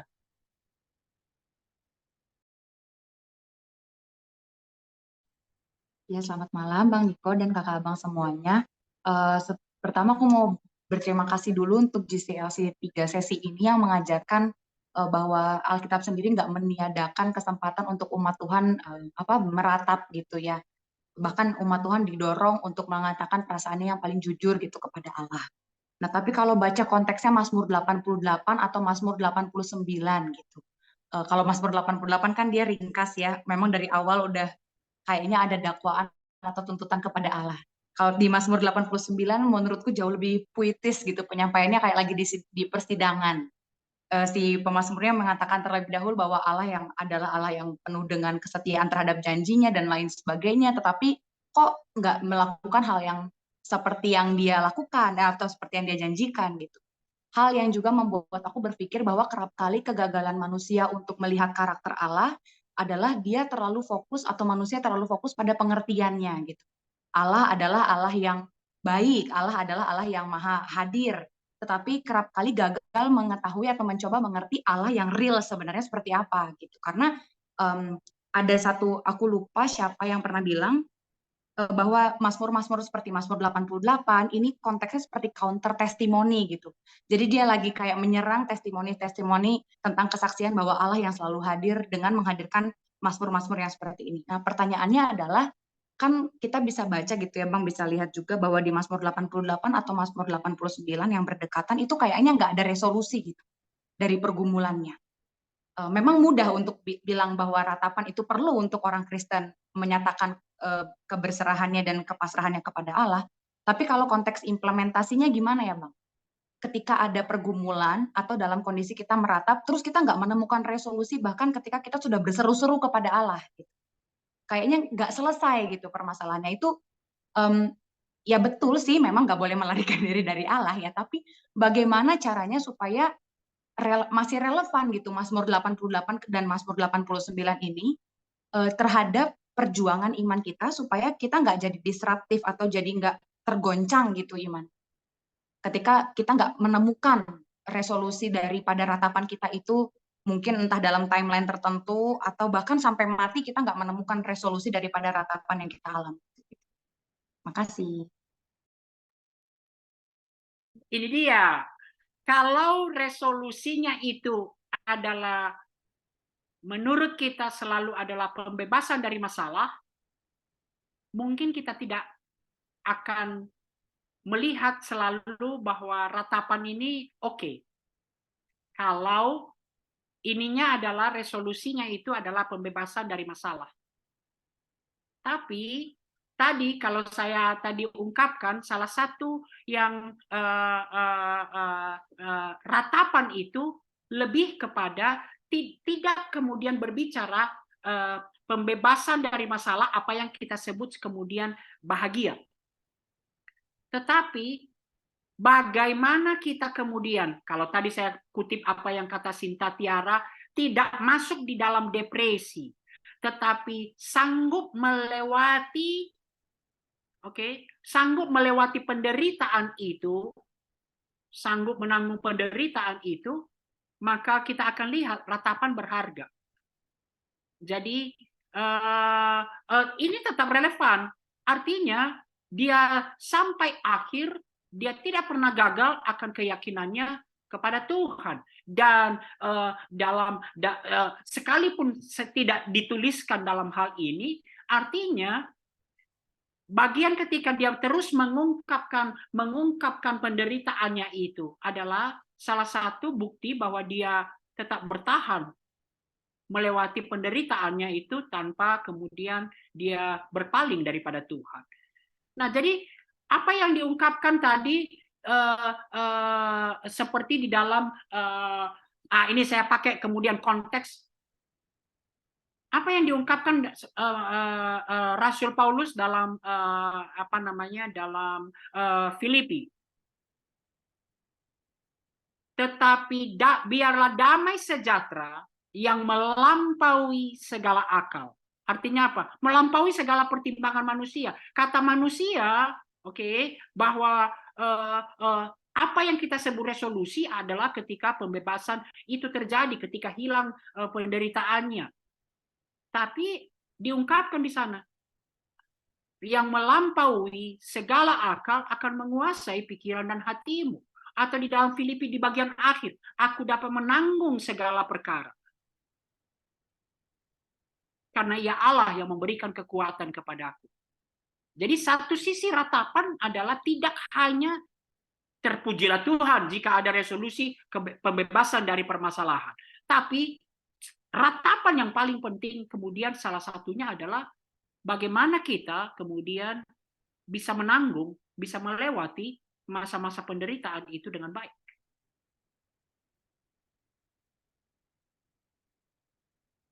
Jadi cara kita melihat apa resolusinya. Apakah masih relevan? Ya, relevan. Ketika Mazmur 42, Mazmur 43, di mana mereka? Kemungkinan besar masih di dalam pembuangan.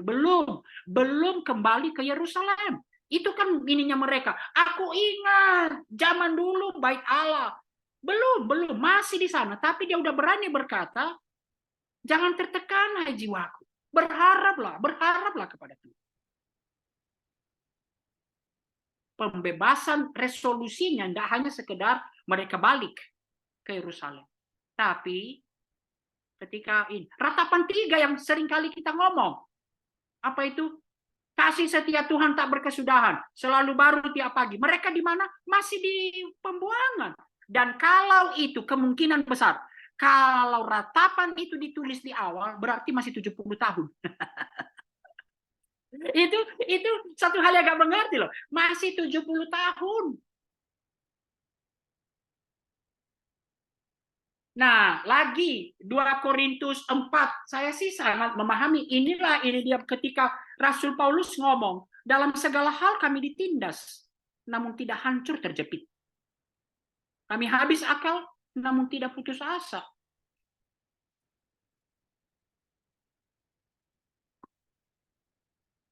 Itu jawaban dari saya. Tapi jika ada teman-teman yang mau memberikan, mau mendiskusikan, dipersilakan.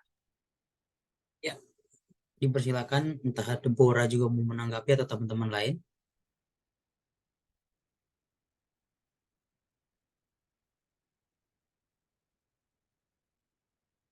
Boleh deh, tapi sebenarnya bukan menanggapi sih. Cuma kayak apa ya?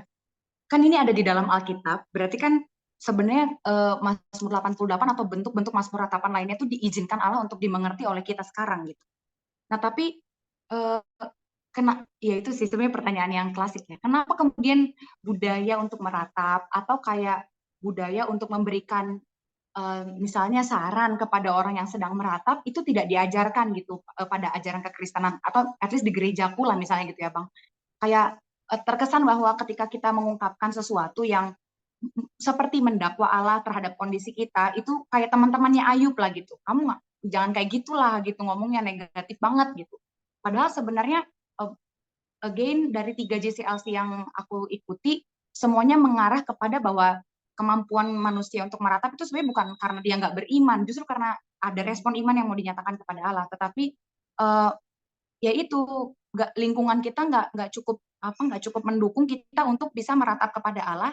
Alih-alih meratap justru jadi merengek gitu, jadi melarikan diri untuk menjauhi Allah karena permasalahan-permasalahan yang kita hadapi gitu. Jadi gimana ya merespon lingkungan yang kurang suportif untuk menghadirkan kemampuan meratap kepada Allah, karena di sisi lain juga rasanya kayak orang-orang apa ya Puritan gitu kan, mereka juga ketika jiwa mereka sakit, ketika mereka mengalami kelelahan batin itu ya itu nggak ada psikolog, nggak ada apa yang membantu mereka betul-betul menjadikan doa sebagai cara mereka untuk mengobati jiwa mereka yang sedang sakit gitu. Bagaimana budaya seperti ini bisa kita hadirkan di tengah-tengah lingkungan gereja atau di tengah-tengah komunitas kita supaya meratap gak jadi aib gitu.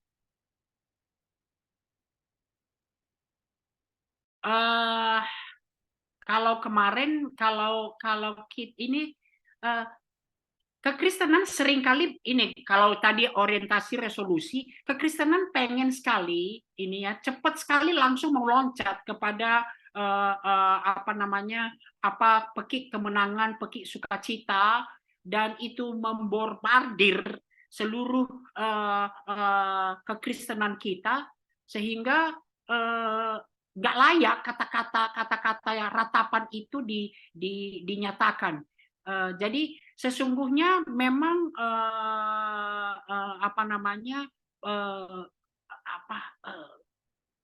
seruan pekik kemenangan kekristenan itu seringkali dimaknai sebagai kemudian menjadi masalah di dalam konteks kita meratap. Jadi bagi saya ya gimana mungkin ini satu tesis baru lagi ya, gimana caranya untuk memulihkan kehidupan ratapan. Tapi satu pengakuan yang jujur. Jika ada teman-teman yang mau nimbrung ini saran, dipersilakan. Jadi kekristenan juga akan sangat ini kali ya, sangat dipengaruhi oleh falsafah-falsafah yang ada di sekitar kita, yang kuat itu yang oke. Yang semangat itu yang oke. Jadi itu yang bukankah MC kita selalu dalam ibadah bahkan udah template, apa kabar? Lalu kita jawab apapun, shalom. Dia bilang kurang semangat, supaya kita teriak lagi. Itu udah seperti itu. Jadi mungkin JCLC adalah satu bagian dari bagaimana kembali memulihkan ratapan dalam kehidupan yang tidak terlepas dari penderitaan ini. Itu aja kali.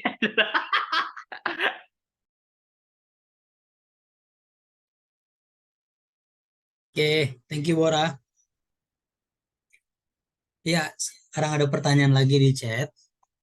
Tadi Abang katakan dalam penderitaan, jika kita terus menjauh dari Tuhan, itu yang akan membuat kita tergelincir. Apa yang perlu kita lakukan kepada teman yang tergelincir, Bang? Kadang-kadang merasa menyerah juga, karena ketika ditegur dan diberitahu, dia bukan menerima, tapi malah terus menjauh.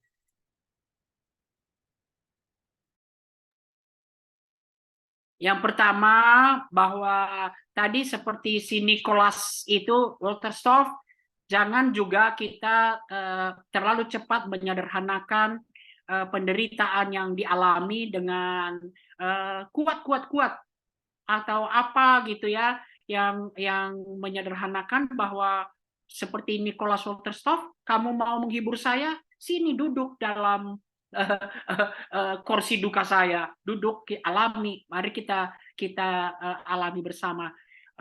Jadi hal-hal seperti itu perlu kita tolong. Kemudian saya pikir sih salah satu apa yang dilihat oleh Alkitab ya, orang-orang yang depresi seringkali kemudian kita udah langsung loncat kepada nasihat-nasihat rohani. Tapi Elia, Yunus, siapapun dikasih makan dulu sama Tuhan. Itu agak menarik gitu. Elia yang depresi, udah mau mati, lebih baik aku mati, dikasih makan dulu sama Tuhan. Nah, supaya kau kuat, katanya. Baru kemudian di ini. Jadi saya pikir bagaimana kita menunjukkan empati, dukungan kepada mereka, tidak langsung kemudian menghakimi apa yang mereka lakukan salah, mungkin itu awal dari menolong mereka, bahwa kita juga memahami penderitaan mereka. Lalu baru kemudian kita masuk kepada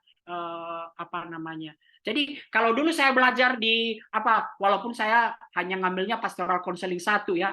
Kalau kita langsung act of God, mengambil tindakan sebagai mengambil kursi Allah yang langsung memberi nasihat, tidak baik seperti ini, lalu pasti dia akan langsung membentengi diri sendiri.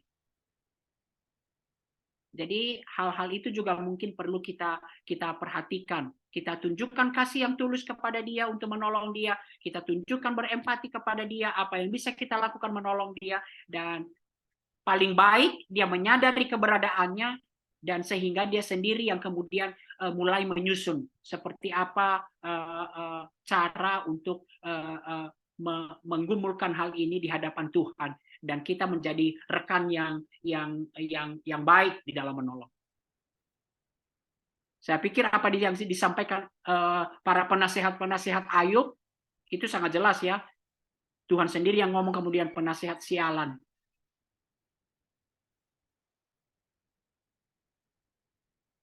Oke, thank you Bang Niko. Ya, ada lagi dari kakak Bang teman-teman. Dipersilakan. Teman-teman, saya bukan ahli penderitaan loh ya. Ini saya juga mata saya juga ini saya juga maksudnya menderita, tapi bukan ahli penderitaan juga gitu. Hanya memang pas aja tesis saya tentang ratapan, jadi sedikit mungkin sedikit lebih menggumulinya. Jadi kalau ada masukan-masukan dari teman-teman, ini juga bisa mungkin saling menolong kita. Silakan Kak Sinta tadi mau ngomong.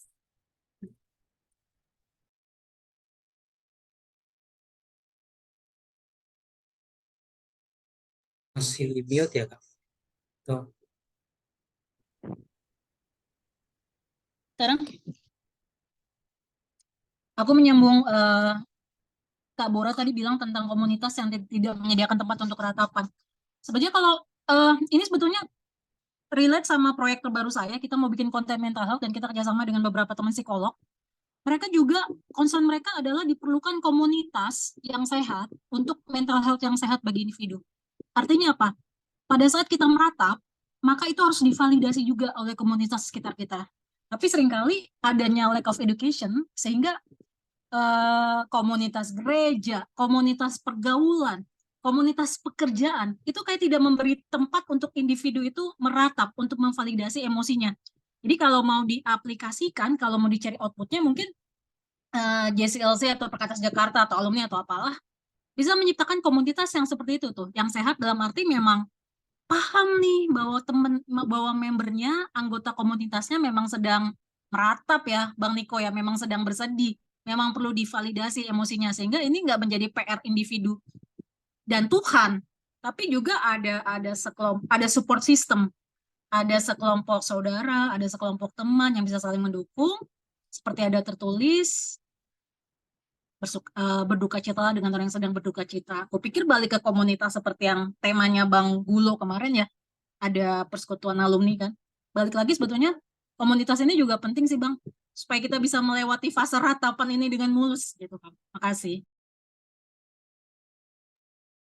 Makasih Kak Sinta.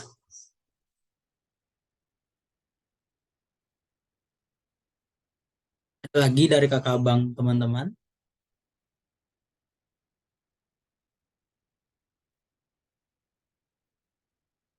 Bebas ya untuk pertanyaan, untuk tanggapan-tanggapan. Yang perlu harus yang tinggi-tinggi pertanyaannya. Yang terkesan remeh-temeh pun bisa dipertanyakan. Adakah kakak Bang teman-teman?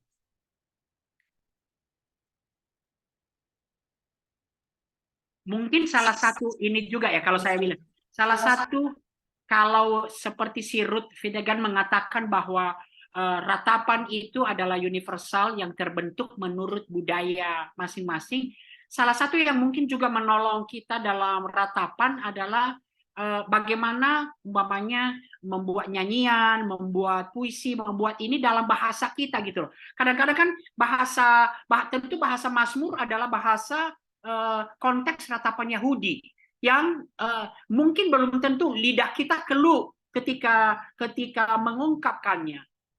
Jadi kalau itu kemudian menyatu dalam secara integral dalam bagaimana kita meratap, tentu Mazmur bisa kita gunakan. Tapi saya pikir membuat satu nyanyian, puisi atau ratapan dalam konteks kita, saya pikir cukup baik.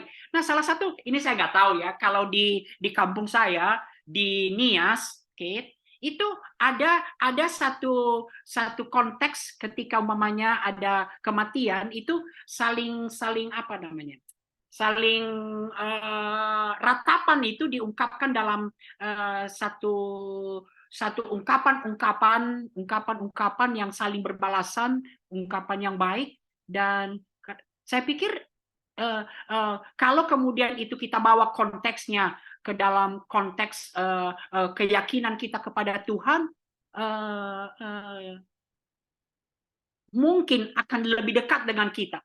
Karena saya sangat senang tuh kalau kalau ini saya pribadi ya, saya sangat senang ketika dalam konteks kedukaan kemudian kayak diceritakan ulang, kemudian bagaimana kasih Tuhan, atau lalu kemudian muncul ratapan mengapa engkau begitu cepat dan sebagainya.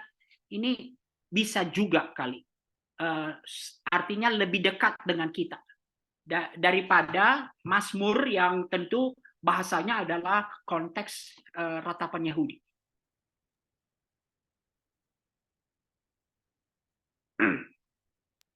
Yeah, thank you Bang. Ada lagi Kakak Bang? Tapi kayaknya lagu pop kita banyak yang bersifat ratapan deh Bang. Kalau Abang mendengarkan lagu-lagu pop kita itu kan bahkan di tahun berapa itu Menteri Harmoko pernah melarang orang menyanyikan lagu-lagu cengeng. Bagi saya itu juga kayak ratapan sih Bang. Itu zamannya Abang, pasti saya percaya Betaria Sonata tuh zamannya Abang gitu.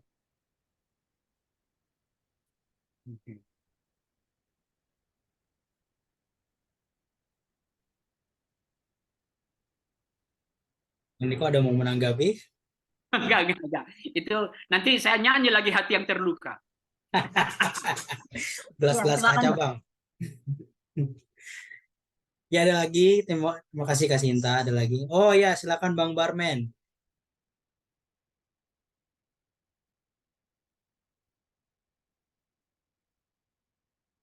Masih mute Bang Barmen.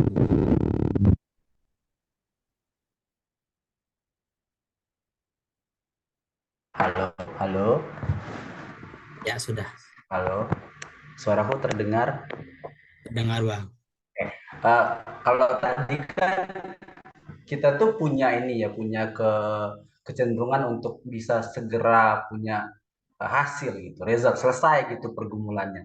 Nah, kalau aku menempatkan diri ya, kalau melihat bangsa Israel yang berjalan gitu, keluar dari Mesir menuju Kanaan, aku tuh kadang-kadang bingung ya baca teks itu. Kenapa ya umat itu lebih pengen cepet-cepet sampai di Kanaan daripada bersyukur bahwa Allah berjalan bersama-sama dengan mereka gitu. Bahwa fakta Allah tuh berjalan bersama-sama dengan mereka, tapi sungut-sungutnya kok nggak nyampe-nyampe nih di Kanaan gitu.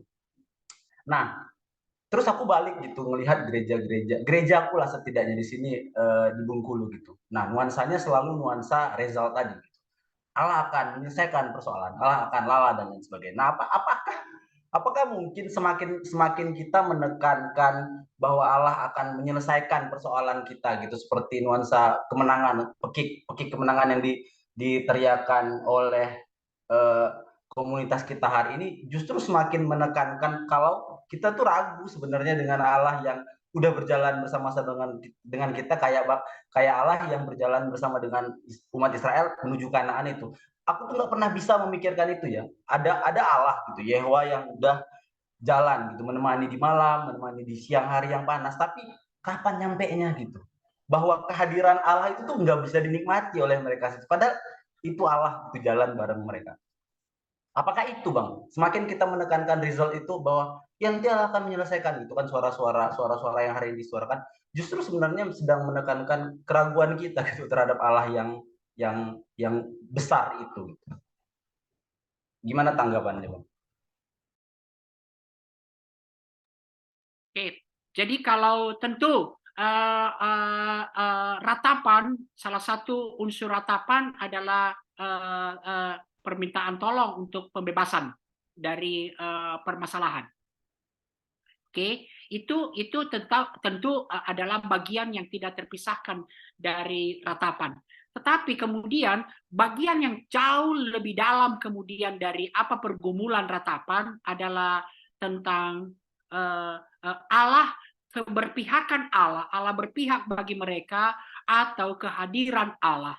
Sehingga kemudian kekuatan yang paling nyata kemudian bukanlah tentang kemudian mereka maksudnya lepas dari permasalahan, lepas dari penderitaan, tapi the righteous sufferer, penderita yang benar itu, yang kemudian penderita yang benar itu adalah bagaimana kemudian ketika di dalam kehadiran Allah mereka menyatakan kesetiaan kepada Allah.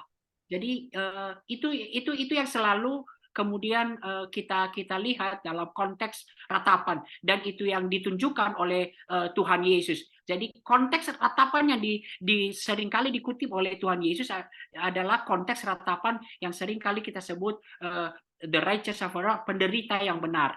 Penderita yang benar selalu sama seperti pertanyaan pergumulan Tuhan Yesus.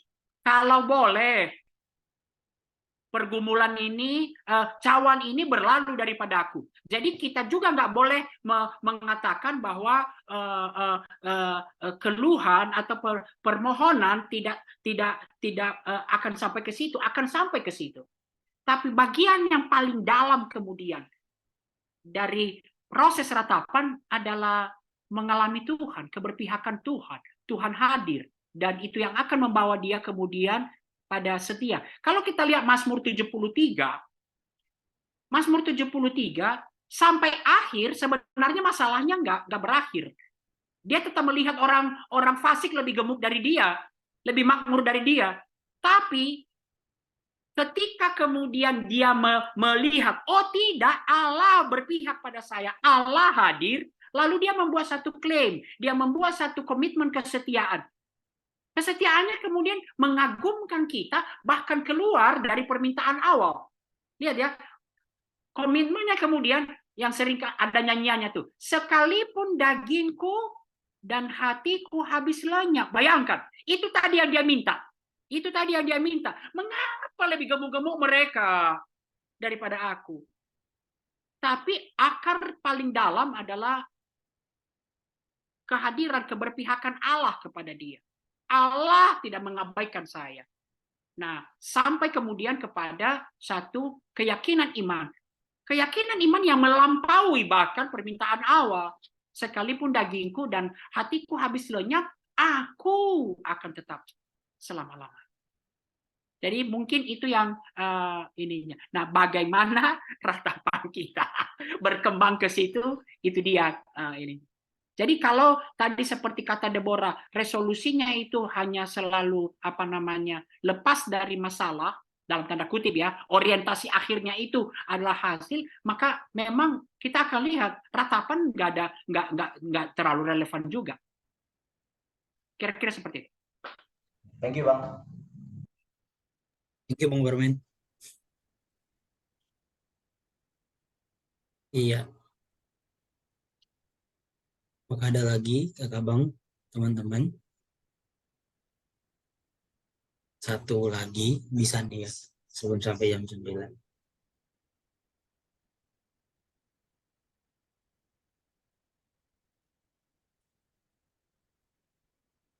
Nampaknya sudah tidak ada lagi. Ya, dipersilakan kepada Bang Niko, entah apa ada satu closing statement atau bagaimana, dan menutup GCLC kita sepanjang 3 sesi. Nggak ada closing statement, nggak terlalu ini kok, Dot. Ya, ketika bersyukur,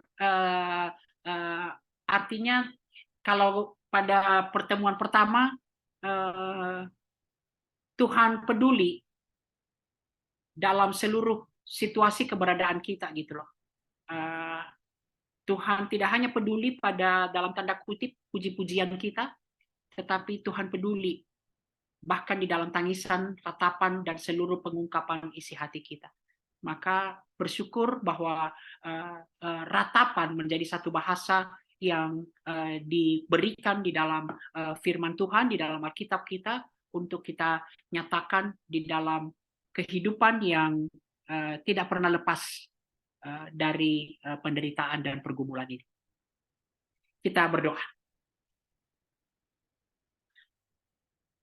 Kami bersyukur ya Tuhan untuk 3 sesi GCLC Mungkin masih banyak pertanyaan, masih banyak kebingungan kami ya Tuhan, bagaimana kembali kami memaknai, memulihkan ratapan ini di dalam kehidupan kekristenan kami, di dalam perjalanan iman kami, bahkan di dalam kehidupan kami berjemaat.